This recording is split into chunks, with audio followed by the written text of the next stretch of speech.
Samantala, iginiit ng pamunuan ng Besling College of the Philippines na hindi sila nagpabaya sa kanilang mga estudyante. Ito ang depensa ng paaralan matapos umani ng paninisi at batikos dahil sa nangyaring trahedya sa Tanay, Rizal. Narito ang hataw na balita ni Joan Nano.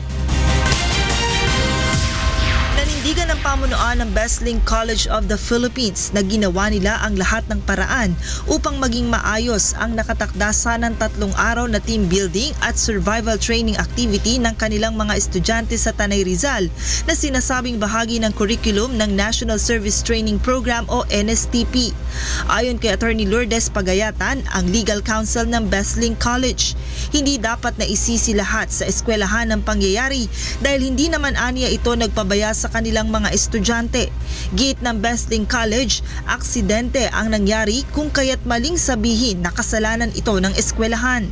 Ang eskwelahan should not be condemned for what happened. This is purely an accident.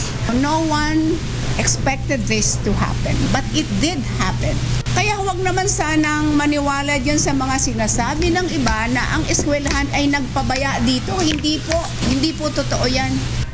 Sakaling hindi makipagtulungan sa gagawing investigasyon, plano ng Besling College na magsampa ng reklamo laban sa Harana Tours na siyang orihinal na kausap ng eskwelahan para sa transportasyon ng kanilang mga estudyante sa naturang camping trip.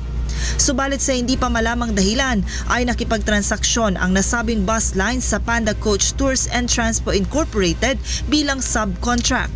Hahabulin namin talaga sila dyan. Pagdating dyan kung hindi sila makipag-cooperate. So as of now, I think the initial information given to the president of the school is that they will cooperate. But up to what extent they will cooperate, that we have to see. Samantala, tiniyak naman ng Besling College na natutugunan nila ang mga tulong na kinakailangang maibigay sa mga naulilang kaanak ng mga estudyanteng nasawi sa insidente.